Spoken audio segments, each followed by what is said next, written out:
자, 우리 전사님들 한 주간 동안 잘 지내셨습니까? 지난주에 이어서 이번 주는 이제 예언에 대해서 같이 생각을 해보겠습니다. 이 예언이요. 이 예언은 이 앞에서도 얘기했지만은 이 왕에 대한 견제 세력으로 많이 작용을 했었죠. 그래서 이 선지자를 갖다 이제 평가하는 기준은 여호와의 이름으로 예언하는 것, 그리고 이제 그 말씀이 성취되느냐 성취되지 않느냐, 이게 이제 중요한 시금석으로 이제 제기가 됐었죠. 그래서 이제 이 선지자들이 나와서 활동을 하는데, 선지자들의 메시지를 이렇게 가만히 보면은 크게 두 가지로 압축이 돼요. 주제가 첫째는 이제 심판이죠. 그 다음 두 번째는 회복입니다. 회복, 구원. 그래서 이 심판을 가만히 살펴보면은 이 심판이 거의 다 이제 모압 언약의 복과 저주의 근거에서 심판을 선언을 해요. 그러니까 이 모세가 이 율법을 잘 지키면 복을 받고 가나안 땅에서 번영을 하지만은 이 율법에 불순종하면은 가나안 땅에서 쫓겨나고 이 저주를 받는다 그러지 않습니까? 그 저주의 조항들이 있잖아요. 근데 그 저주의 조항들을 가만히 살펴보면은 이 선지자들이 예언하는 그런 내용이에요. 그래서 이 선지자들이 그 심판의 내용을 전할 때 대부분이 다 이 모압 언약의 저주의 근거에서 이 심판을 선언하고 있는 이런 모습을 볼 수가 있어요. 그러니까 이 예언서를 갖다가 잘 이해하려면은 첫째, 역사적인 상황을 잘 알아야 돼요. 어떤 역사적인 배경에서 나왔느냐 하는 거죠. 그 예언이, 그 사건들이, 이것을 잘 알아야지 해석할 수 있고요. 두 번째는 이제 율법과의 관계예요. 율법과의 관계. 방금도 얘기했듯이 율법의 저주의 근거에서 심판을 선언하거든요. 그래서 보면은 이제 율법과 예언과의 관계가 이제 중요하다라고 말씀드릴 수 있어요. 이렇게 이제 선지자들이 심판을 얘기하고 나서 그 다음에 얘기하는 게 이제 회복이거든요. 구원이에요. 근데 이 구원이 대부분이 이제 보면은 첫째가 외적의 침입으로부터의 어떤 구원, 승리, 전쟁의 승리, 이런 것들을 말하기도 하고요. 그 다음에 두 번째는 이제 이 포로에서의 해방이죠. 해방. 그래서 이 포로에서의 해방을 갖다가 회복을 많이 예언을 하고 있죠. 근데 그러면서 이제 또 이 선지자들이 새로운 것들을 많이 얘기를 하죠. 먼 미래를 얘기를 하는데 이 마지막 날들, 이 종말의 때를 얘기를 하고 있는 이런 모습을 볼 수가 있어요.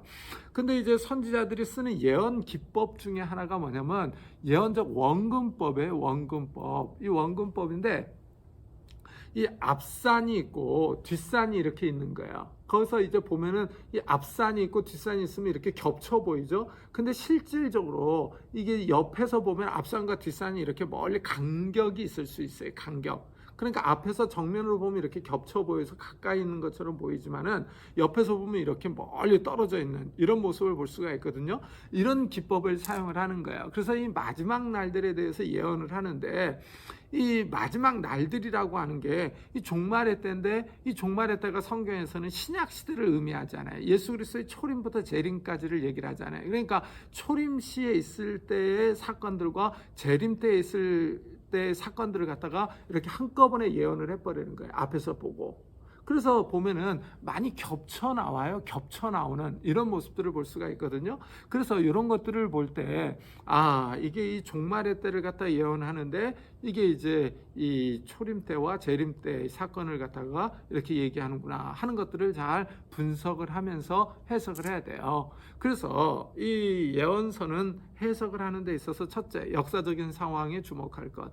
둘째, 율법과 예언과의 관계를 잘 살필 것. 셋째, 새로운 예언, 이제 구원에 대해서, 회복에 대해서 얘기를 하는데, 이 회복도 이 전쟁에서의 승리, 이 포로에서의 해방, 그 다음에 세 번째가 이제 먼 미래 종말의 때, 마지막 때에 있을 사건들, 이런 것들을 예언하거든요. 근데 여기서 이제 보면은 메시아 예언들이 많이 나오죠. 메시아 예언들이 많이 나옵니다. 그래서 요런 세 가지 사건들을 염두에 두고서 이 선지서를 읽으면은 좋다라고 말씀드릴 수 있어요. 자, 그래서 오늘은 이제 구체적으로 이사야에 대해서, 특히 이제 메시아 예언에 대해서 말씀을 드릴 텐데, 이사야서 2장 한번 봐보세요. 이사야서 2장. 자, 2장 2절부터 4절까지가 이게 이제 미가서에서도 나오는 내용이에요. 그래서 이사야와 미가가 한꺼번에 이렇게 예언을 하고 있는 이런 모습을 볼 수가 있는데, 요 이사야서 2장 2절이 상당히 재밌어요. 자, 2절 한번 보세요. 말일에 그러죠. 이게 마지막 날들이거든요. 이 말일에 여호와의 전의 산이 모든 산 꼭대기에 굳게 설 것이요 모든 작은 산 위에 뛰어나리니 만방이 그리로 모여들 것이라.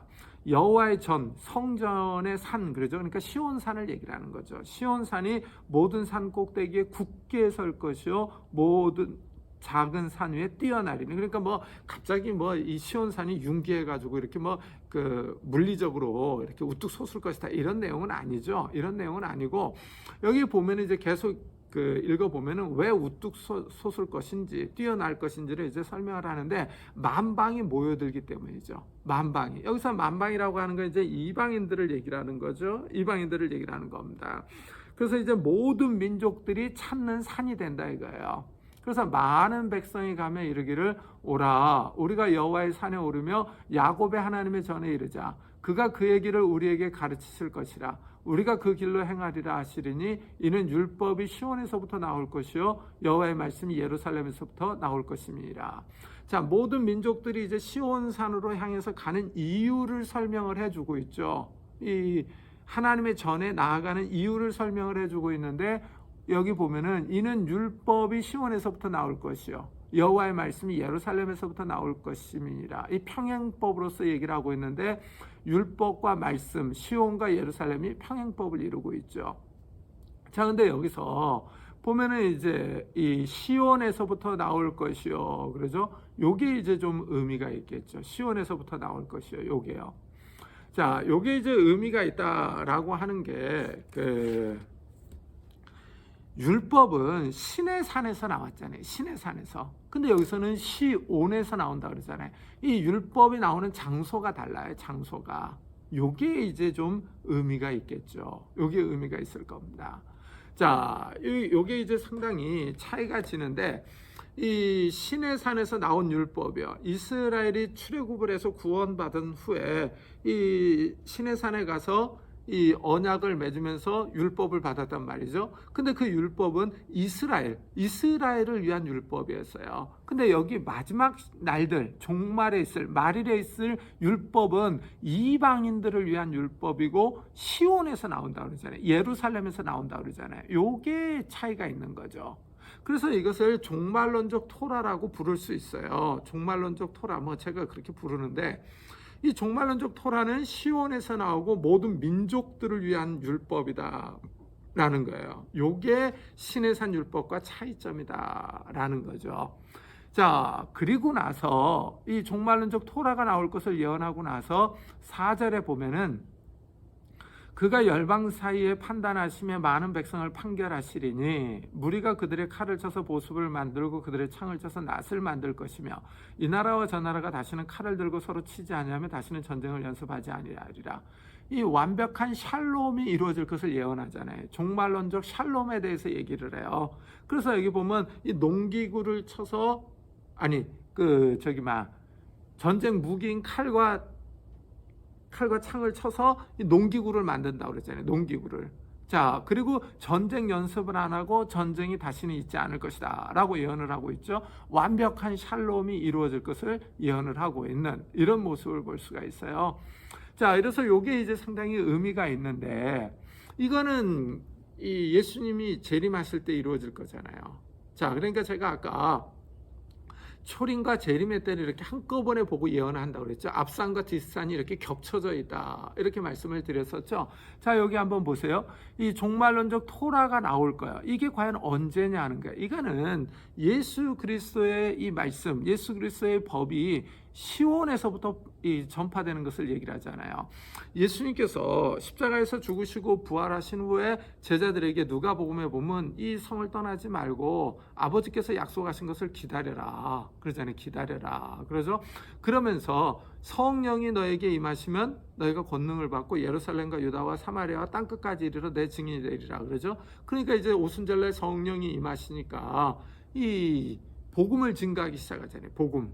그래서 예루살렘에서부터 복음이 선포돼요. 종말론적 토라예요. 이게 종말론적 여호와의 말씀이죠. 그래서 이게 율법이 이 시온에서부터 퍼져나가는 이런 모습을 볼 수가 있죠. 그러니까 이 사도 바울은 믿음의 법이라고 그러잖아요. 믿음의 법. 그래서 여기 종말론적 토라가 있고 종말론적 샬롬이 이루어질 것을 얘기를 하고 있잖아요. 이게 보면 초림과 재림 때 이렇게 있을 사건을 한꺼번에 얘기를 하고 있는 이런 모습을 볼 수가 있죠.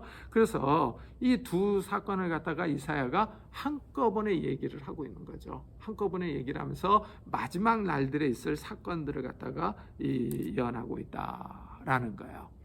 자, 그러면서 이제 이사야에게 있어서 중요한 이 메시아 예언이 이제 7장에 나타나죠. 7장. 이 7장은 여러분들이 잘 알고 있는 임마누엘 사건이죠. 임마누엘 사건입니다.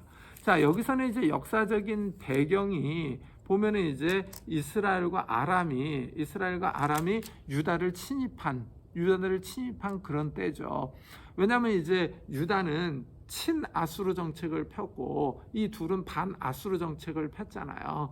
그러니까 이제 이 이스라엘과 아람이 유다를 침입해서 이 아하스 왕을 갖다 패해버리고 꼭두각시 왕을 세워가지고 같이 이제 반아수르 정책에 동조하게끔 하려고 하는 그런 의도를 가지고 이 연합군이 침입해 온 거죠. 이때 이제 아하스 왕이 이 소식을 듣고 두려워 떱니다. 두려워 떨 때 이제 이사야 선지자가 와서 예언을 해주는 그런 내용을 담고 있어요.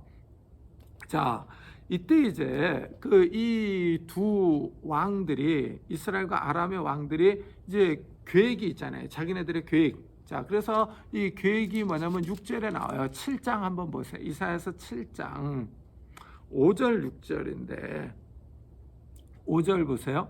아람과 에브라임과 르말리아의 아들이 악한 꾀로 너를 대적하여 이르기를. 악한 꾀가 나오는데 이 꾀가 바로 계획하다, 음모를 꾸미다 라는 거예요. 두 왕의 계획을 의미하는 거죠. 이 두 왕의 계획을 갖고 오는 거예요. 그 계획이 뭐예요? 우리가 올라가 유다를 쳐서 그것을 쓰러뜨리고 우리를 위하여 그것을 무너뜨리고 다부엘의 아들을 그 중에 세워 왕으로 삼자. 그러니까 이 다부엘의 아들은 아무래도 이 두 왕의 정책에 동조하는 그런 세력이겠죠. 근데 이제 여기에 대해서 하나님이 뭐라 그러십니까? 주 여호와의 말씀이 그 일은 서지 못하면 이루어지지 못하리라. 그렇죠? 그러니까 이 두 왕의 계획에 하나님께서 반대하시는 거예요. 왜? 하나님의 계획이 있으니까. 유다를 향한 하나님의 계획이 있는 거예요. 그래서 여기서 보면은 인간의 계획과 하나님의 계획이 나오는 거예요. 그래서 이사야에서의 중요한 주제 가운데 하나가 경영이에요. 경영. 여호와의 경영.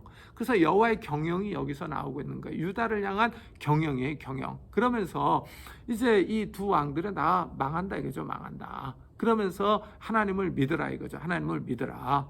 자, 이래서 이제 이사야가 이 아하스 왕에게 와서 징조를 구하라 그러는 거예요. 11절 보세요. 너는 내 하나님 여호와께 한 징조를 구하되 깊은 데에서든지 높은 데에서든지 구하라 하시니 아하스가 이르되 나는 구하지 아니하겠나이다. 나는 여호와를 시험하지 아니하겠나이다.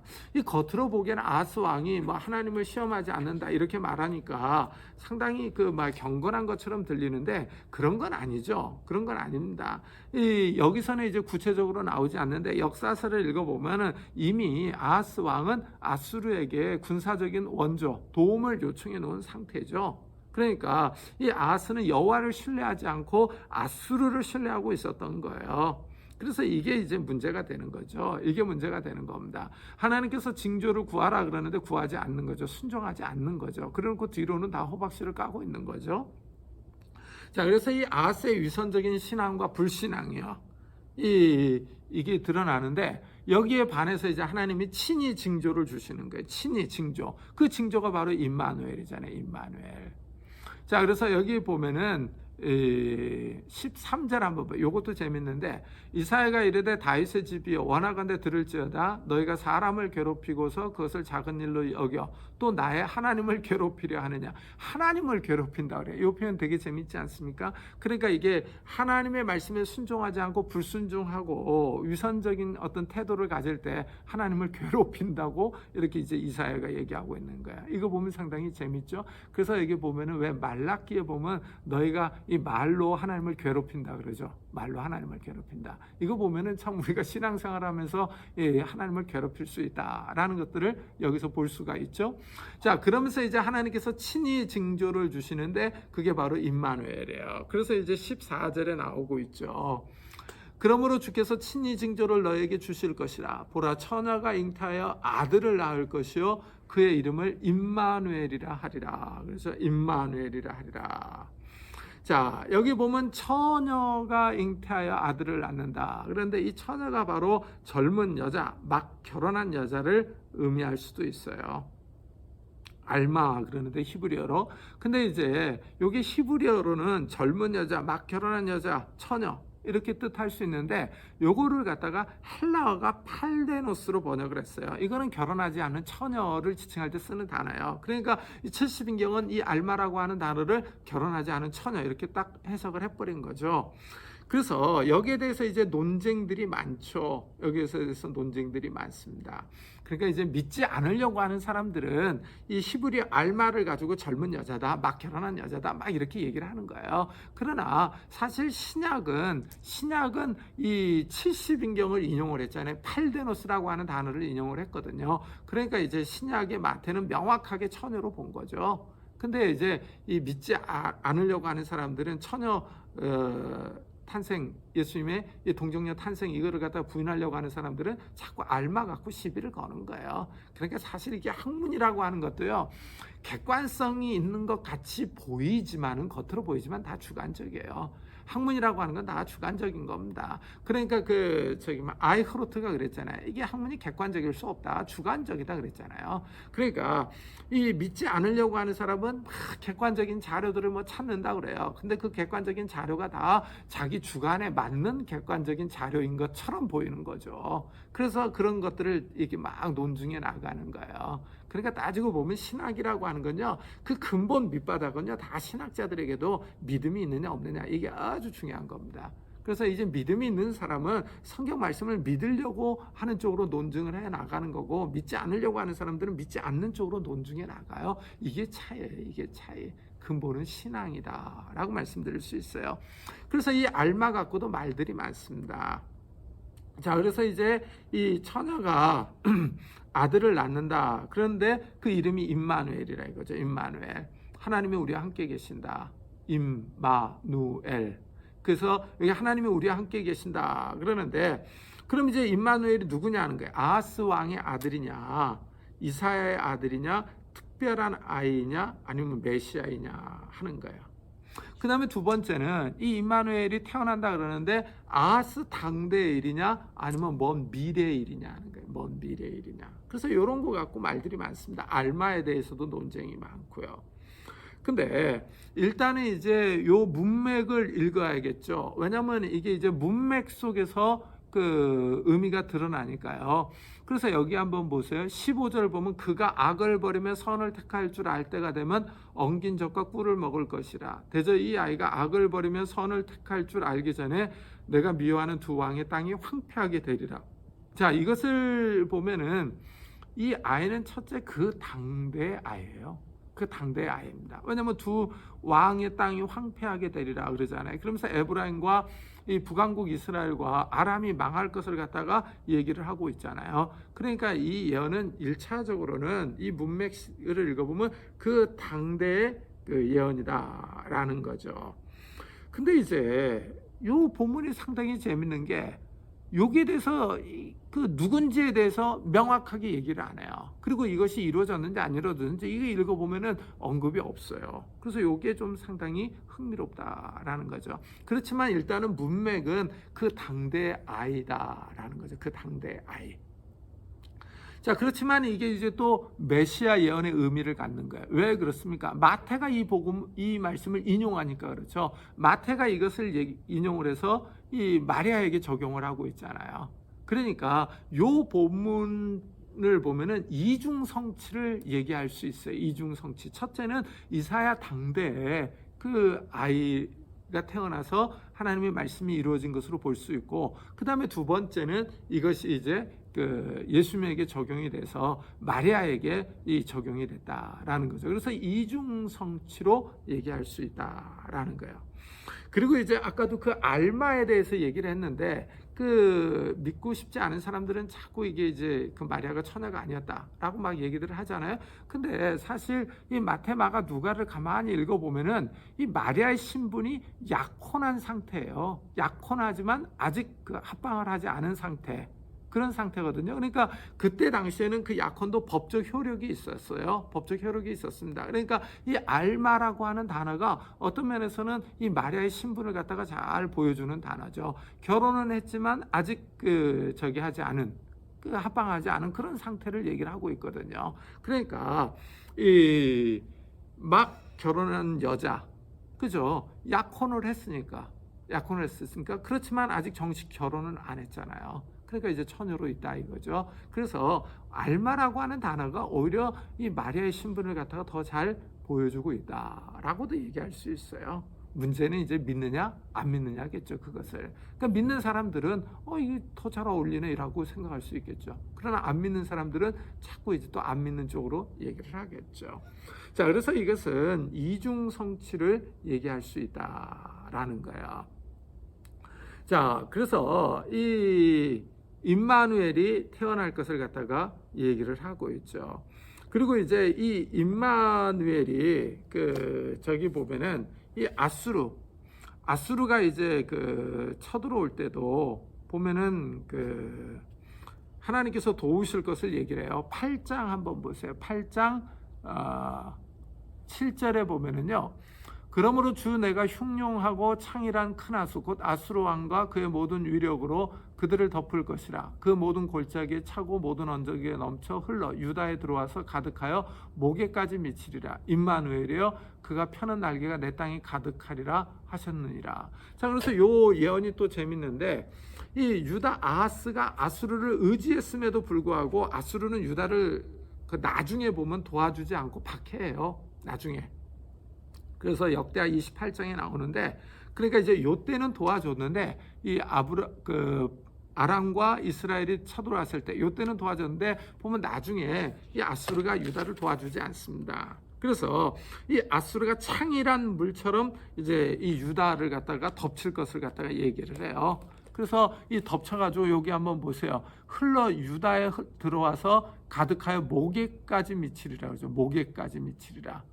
임마누엘이여 그가 펴는 날개가 내 땅에 가득. 이렇게 아수르가 압박을 해도 망하지 않는다는 거죠. 임마누엘 하나님이 함께 계신다라고 말씀드릴 수 있죠.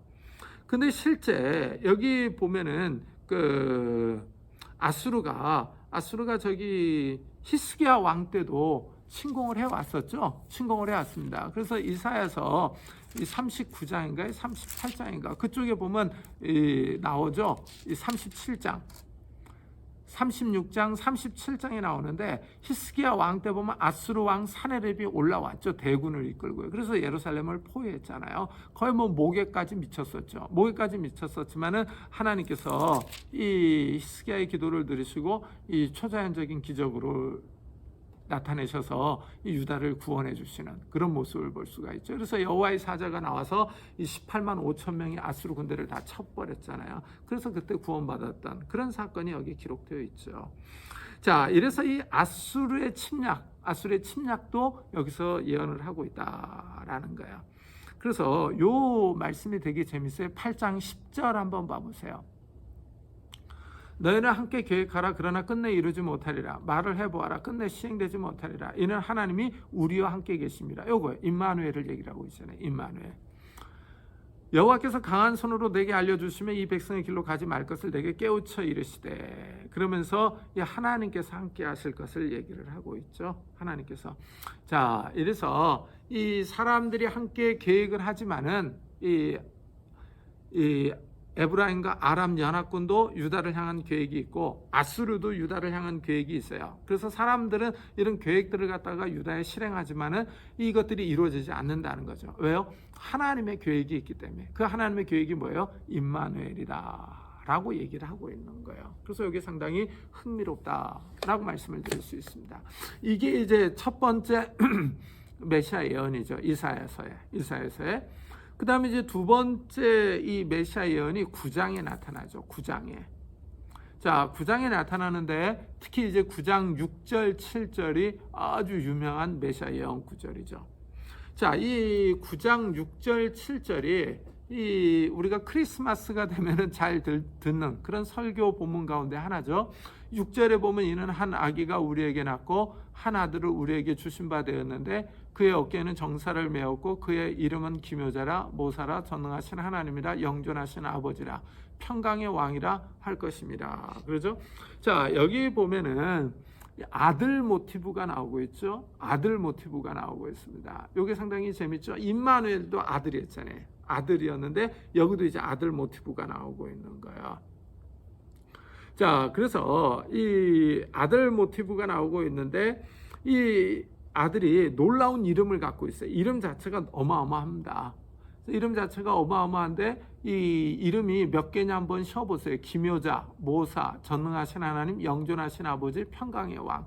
5개로 나오고 있어요. 5개. 상당히 재밌죠? 근데 이게 사실은 히브리어로 보면은 번역하기가 되게 어려워요. 그래서 이 이름을 갖다가 어떻게 번역하느냐에 따라서 이름이 3개도 됐다, 4개도 됐다, 5개도 됐다, 막 6개도 됐다, 막 그래요. 그래서 이것을 갖다가 어떻게 끊느냐에 따라서, 히브리어를 어떻게 끊느냐에 따라서 이름의 개수가 달라져요. 근데 우리 성경은 이 끊는 것을 5개로 끊은 거예요. 근데 통상적으로는 4개로 번역이 돼요. 4개로. 왜냐하면은 이 단어가 2개 이렇게 짝을 이뤄 나오기 때문에 그래요. 자, 우리 성경 한번 보세요. 기묘자라 모사라 이렇게 따로따로 번역을 했잖아요. 근데 이것을 2개로 묶을 수 있어요. 기묘자 모사. 그러니까 놀라운 모사. 뭐 이렇게 번역이 돼요.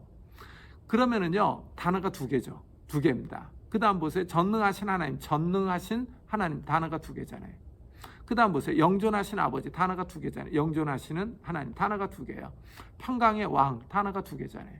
그래서 이게 일반적으로는 그냥 4개로 끊어요. 통상적으로 2개. 단어 수를 맞추는 거죠. 그래서 이게 놀라운 모사. 이렇게 놀라운 조언자. 이렇게 이제 붙여서 끊습니다. 근데 우리 개혁성경은 이걸 갖다가 끊어서 번역을 한 거예요. 근데 요 본문을 갖다가 또 아람어는 요 본문을 번역을 하기를 이렇게 번역을 했어요. 메시아로 번역을 했어요. 이 메시아 번역을 제가 여기다 아람어 번역을 여기다 실어놨는데 놀라운 조언자, 강한 하나님, 영원히 사는 분 그 메시아. 그 여기도 보세요. 1, 2, 3, 4개로 번역을 해놨잖아요. 그의 날의 평화가 우리 위에 넘칠 것이다. 그래서 그러면서 여기 아람어 성경은 메시아다 이렇게 이제 명확하게 얘기를 하고 있죠. 자, 그래서 이제 아람어 성경은 이 아이가 메시아다 이렇게 얘기를 하는데 이 본문 자체는 이 아이가 누군지 말하지 않죠. 누군지 말하지 않습니다. 그래서 이 어떤 학자들은 히스기야다, 어떤 학자는 하나님의 아들이다, 어떤 학자는 또 왕이 즉위식 때 입양된 하나님의 양자다 그러는데 사실 여기서는 뭐 히스기야다, 하나님의 아들이다, 이 입양한 하나님의 아들이다 이런 말이 나오지는 않아요. 이 본문 자체에서는요. 그러니까 이 본문을 잘 보면은 오히려 이 아들이 하나님이다 이렇게 얘기를 해요. 그러니까 하나님의 아들이다 이렇게 해석을 하는 건 맞지가 않죠. 왜냐하면은 한 아들이 나오는데 여기 보세요. 전능하신 하나님이라고 그러잖아요. 전능하신 하나님. 그러니까 그 아들이 하나님이다 이렇게 얘기를 하고 있는 거예요. 그 어마어마한 신분을 가진 그런 아들이죠. 근데 이제 또 여기서 전능하신 하나님이다 그러는데 요 하나님이 엘이거든요. 엘로힘이 아니라 엘이에요. 엘. 근데 이게 또 이 이스라엘에서는 이 엘이라고 하는 단어를 갖다가 이 사람들이 태어나면은 아들 이름을 지을 때 엘을 붙여줘요. 다니엘 그렇게요. 그래서 이게 이제 하나님의 이름이 들어가는 그 이름들을 갖다가 적어주는데 그래서 요걸 갖다가 이 신적 전사 뭐 이렇게도 번역을 해요. 그러나 이 엘이라고 하는 단어가 통상적으로 보면 하나님을 의미해요. 이 통상적으로 보면은요. 그래서 요거를 뭐 신적 전사 또는 뭐 하나님 용사 뭐 이렇게도 번역을 하기도 하는데 그냥 하나님으로 번역을 하면 전능하신 하나님이다 이렇게 번역을 할 수가 있어요. 이제 이스라엘 사람들이 하나님의 이름을 갖다가 동사나 형용사 또는 명사와 함께 사용을 해서 이름을 짓거든요. 이런 걸 가르쳐서 데오포릭이라고 그래요. 데오포릭이라고 그러는데 이렇게도 해석을 하는 사람들이 있어요. 그러나 여기서는 그냥 일반적으로 강한 하나님 이렇게 번역을 하는 게 나은 것 같아요. 그 다음에 이제 영존하시는 아버지, 이건 영원하신 아버지 그러죠. 아버지. 그러니까 이 아버지라고 하는 단어를 봐도 그냥 이 애를 갖다가 하나님으로 번역을 하는 게 낫죠. 그 다음에 평강의 왕 그러는데 사실은 왕은 멜레크거든요. 멜레크인데 여기서는 멜레크라고 하는 단어는 나오지 않아요. 오히려 평화의 왕자 이렇게 번역하는 게, 평화의 군주 이렇게 번역하는 게 더 나아요. 그러니까 여기서 정말 뭔가 묘한 뉘앙스가 나오고 있잖아요. 왕자, 군주, 요 단어가 주는 뉘앙스가 있는 거예요. 그래서 이게 상당히 좀 의미가 있다라는 거죠. 자, 그래서 여기 보면은 장차 아들이 오는데 이 아들이 하나님이고 왕이라 이거죠. 왕이라. 그래서 이 왕을 갖다가 이상적인 왕이라고 불러요. 왜냐하면 이제 이 평강의 왕, 샬롬을 이루는 왕이라고 그러잖아요. 샬롬. 그래서 이 샬롬이 강조가 돼요. 7절 보세요. 그 정사와 평강의 더함이 무궁하며, 평강의 더함이 무궁하며, 또 다윗의 왕자와 그의 나라에 군림하여 그 나라를 굳게 세우고 지금 이후로 영원히 정의와 공의로 그것을 보존하실 것이라. 만군의 여호와의 열심히 이를 이루시리라 그러잖아요. 그래서 이게 또 상당히 의미가 있죠.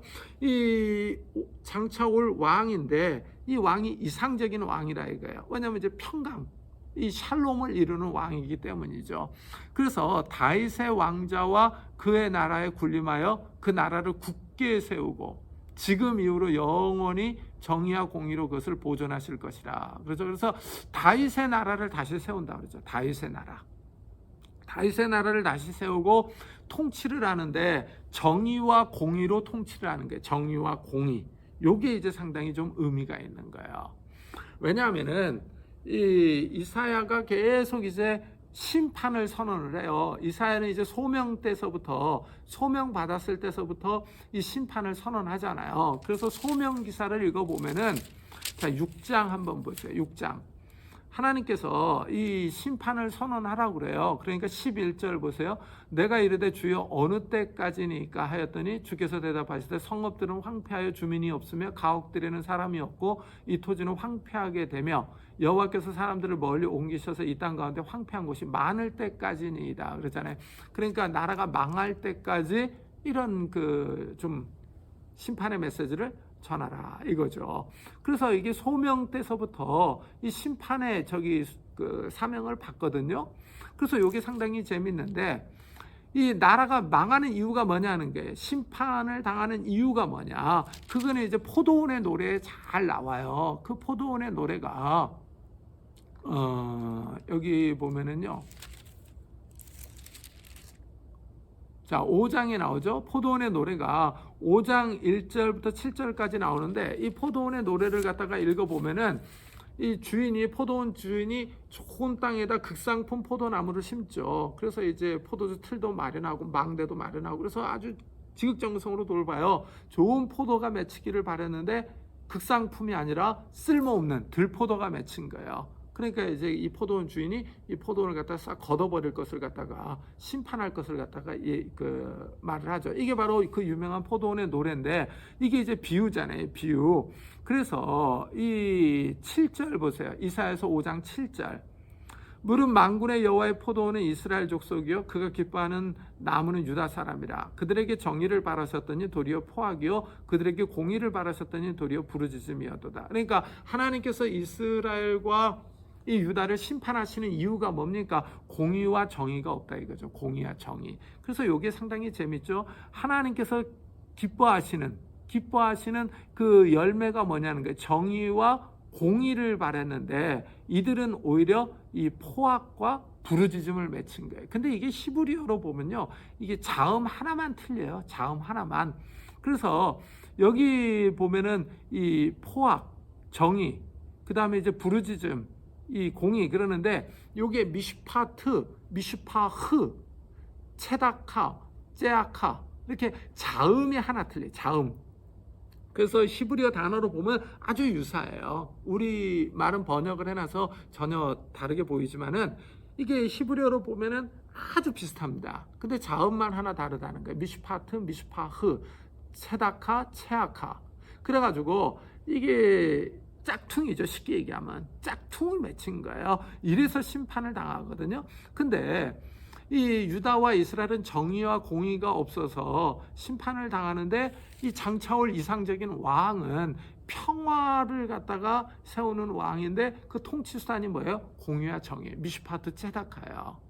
이게 대조를 이루는 거예요. 그러니까 이 유다와 이스라엘 왕들은 정의와 공의가 없어서 멸망, 심판을 당하는데 장차올 이상적인 왕은 정의와 공의를 실행하는 왕이라 이거죠. 그러면서 다윗 집안을 다시, 다윗의 나라를 다시 일으킬 것을 얘기를 하잖아요. 그래서 이오 예언을 가리켜서 메시아 예언 구절이라고 하는 거예요. 자, 요 본문이요. 요게 이제 누구냐 하는 거죠. 누구냐. 그래서 이게 말들이 많은데 스기야다, 하나님의 아들이다, 입양된 하나님의 아들이다, 메시아다, 이렇게 이제 그 논란들이 많은데 요 본문은 이제 일반적으로 개혁주의 신학에서는 이 아람어 성경이 얘기했던 것처럼 메시아로 보는 거죠. 메시아로 보는 겁니다. 자, 이래서 이제 아들 모티브를 가지고 있는 그런 본문들이 두 개나 나오면서 이제 그 메시아 예언이 나오고 있는 거예요.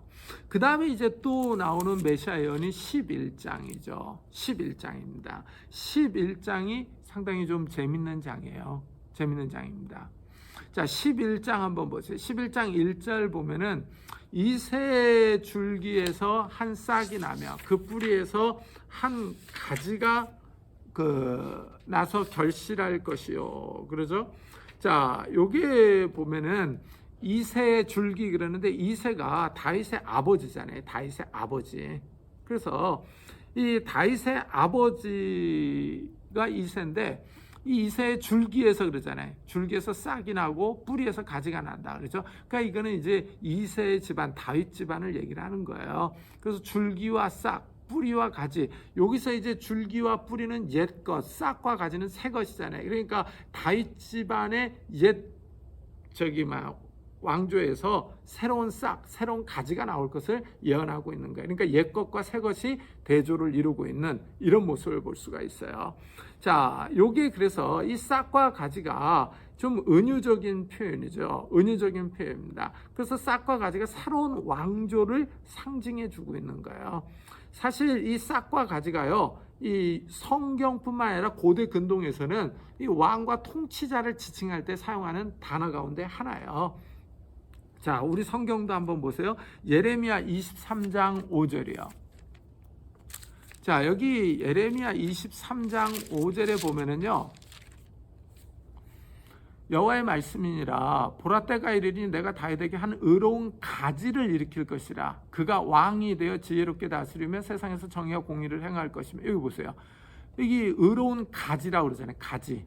그래서 그가 왕이 되어 그러잖아요. 가지가 왕을 지칭하는 용어 가운데 하나다라는 것을 여기서 알 수 있는 거예요. 이런 표현들이 여러 곳 나와요. 33장, 예레미야 33장 15절도 한번 봐보세요. 여기 보면 그날 그때 내가 다윗에게서 한 공의로운 가지가 나게 하리니, 가지. 그가 이 땅에 정의와 공의를 실행할 것이라. 그래서 여기서 보면 이 공의로운 가지가 난다. 다윗에게서. 그러니까 다윗 가문에서 왕이 나온다. 이런 의미예요. 자, 그래서 이 옛 왕조에서 새로운 왕이 나올 것을 갖다가 여기서 예언을 하고 있는 거예요. 자, 그래서 요거에 이제 왕이 올 것을 얘기를 하고 있는데, 이 아람어 성경은 명확하게 한 왕이라고 그래요. 한 왕. 그래서 이세 아들들 가운데서 한 왕이 올 것이고, 이 왕이 메시아다. 이렇게 이제 그 아람어 성경은 해석을 해요. 자, 이래서 이제 이 한 왕이 나올 것인데, 그 왕 위에 여호와 영이 임하는 거예요. 2절 보세요. 11장, 이사야서 11장 2절이요. 그의 위에 여호와의 영, 곧 지혜와 총명의 영이요 모략과 재능의 영이요 지식과 여호와를 경외하는 영이 강림하시리니. 이게 이제 특이하죠. 이 다윗 가문에서 오는 왕 위에 여호와 영이 임한다는 거예요. 여호와 영이 임한다. 근데 보통 보면은 여호와 영이 임할 때 보면은 구약에서 보면 사사들, 왕들, 선지자들 위에, 가운데가다 이제 제사장들 위에 임하죠. 근데 이 여호와 영이 임하는데, 여기서 나오는 여호와 영은 아주 특이한 거예요. 왜냐하면 여호와 영의 속성이 나오잖아요. 속성. 근데 속성이 나오는데 이 세 쌍으로 6가지가 나와요. 그래서 보세요. 지혜와 총명의 영, 모략과 재능의 영, 지식과 여호와를 경외하는 영. 그래서 세 쌍이 나오는데 다 이게 두 개 나오잖아요. 지혜, 총명, 모략, 재능, 지식, 여호와, 경외. 근데 여기서 6개의 속성을 갖다가 이제 잘 또 뜯어서 살펴보면은 재밌는 게 이게 다 지혜의 액센트가 있어요. 지혜. 그래서 여기 잘 보세요. 지혜, 총명, 모략, 지식 4개가 다 지혜에 대한 유사 동의어들이잖아요. 그래서 여기 여호와 영의 속성은 지혜의 영으로 얘기할 수 있는 거예요. 지혜의 영. 자, 지혜의 영인데 이 지혜의 영이 임하는 이유가 뭐예요? 재판. 판단하려고 그러는 거예요. 판단. 자, 그래서 3절에 보면은 그가 여호와를 경외함으로 즐거움을 삼을 것이며 그의 눈에 보이는 대로 심판하지 아니하며 그의 귀에 들리는 대로 판단하지 아니하며, 그렇죠? 심판하기 위한 여호와 영이 임한다라는 거예요. 그래서 이 여호와 영에 대한 본문이 구약에서 이 본문이 가장 특이하다라고 말씀드릴 수 있어요. 그리고 이제 여호와 영의 속성이 6개가 나오니까 어떤 학자들은 이 본문을 좀 고쳐가지고 7개로 만들려고 하는 학자들이 있기도 해요. 왜냐하면은 요한계시록에 보면 7영이 나오잖아요. 7영. 여호와의 보좌 앞에 있는 7영이 나오거든요. 요한계시록 4장, 5장을 읽어보면요. 그러니까 이 본문을 고쳐가지고 7으로 만들려고 하는데, 근데 7으로 뭐 만들려면은요, 그냥 뭐 본문을 고칠 필요도 없어요. 숫자를 잘 세면 돼요. 어떻게 세면 되냐면 여호와 0부터 세면 돼요. 여호와 0부터 세면 7이라고 하는 숫자가 나와요. 그래서 7영으로 얘기할 수 있어요. 자, 이렇게 이제 이 여호와 영이 임해서 이 상징인 왕이 통치한다 이거죠. 통치한다, 다스린다. 이래서 지혜가 필요하다라는 거예요. 잠깐 쉬었다가 계속할게요.